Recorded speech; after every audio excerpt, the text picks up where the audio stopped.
Use a rope to tie a stainless steel ball, then place it on top of a mineral water bottle. This will give you a handy tool for scrubbing pots without getting your hands dirty. The figure-8 knot used to tie the bottle has been passed down since ancient times. It was used in the past when there were no plastic bags. People came up with the idea of using ropes to fasten objects securely so they wouldn't come undone. This knot is still widely used today. You should never thaw meat by putting it directly into water. Instead, add salt, 20 milliliters of white vinegar, and lukewarm water. Then let it soak for 3 minutes. Meat thawed this way will be even better than freshly purchased meat. This is a trick I learned from my grandmother. This magical knot for sealing a bag is very practical, and to open it, you just need to pull gently. For easier use, you can attach the cap of a plastic bottle to a rice bag. This makes pouring much more convenient and protects the rice from insects and moisture. Here's a quick method to rehydrate. Immerse the can upside down in hot water for 5 minutes. Even the most difficult cans to open will open easily. Pulling directly on the tab requires a lot of effort.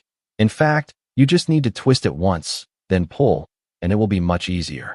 Stick a hook upside down, and you can hang a basin on the wall.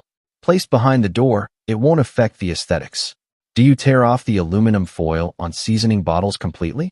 When pouring, it's easy to spill everywhere, and the contents can absorb moisture and clump together. Here's a tip.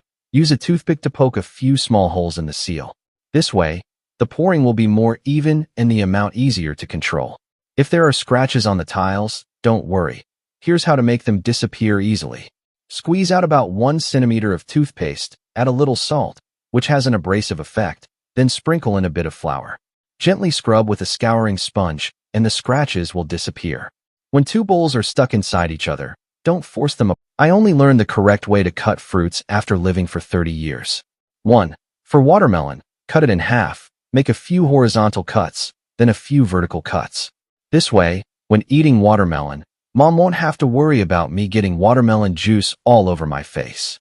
2. For cantaloupe, divide it into pieces, scoop out the seeds, remove the skin from both sides, and leave a section of the middle part, then cut it into small pieces. This looks neat and elegant, and guests will compliment you when they see it. 3.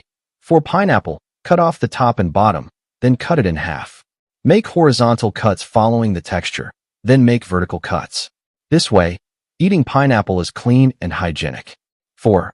When peeling lychees, ordinary people tend to dig into the flesh directly, causing the fruit to break and their fingers to get covered in juice.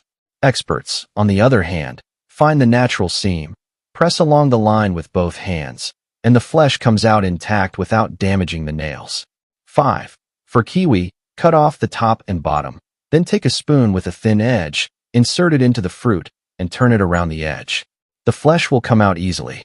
6. For dragon fruit, remove the excess parts, cut it in half, make 3 vertical cuts, then 2 horizontal cuts. Finally, run the knife along the peel, and you can eat it piece by piece with a fork. 7. For oranges, cut off both ends, then cut vertically to about 1/3 of the way down.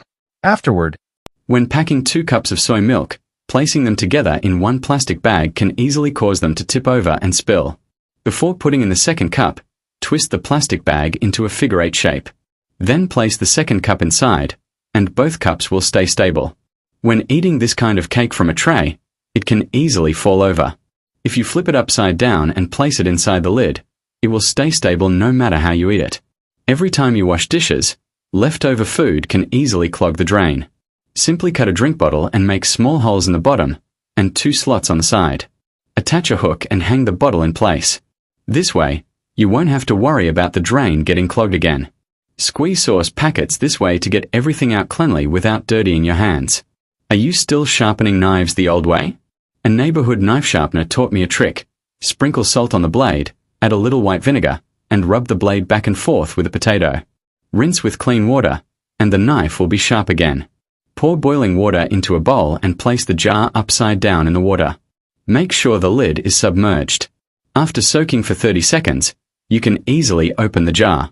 What should you do with the black oil left after frying? Mix 1 spoon of starch with 1 spoon of water. When the oil reaches about 60% heat,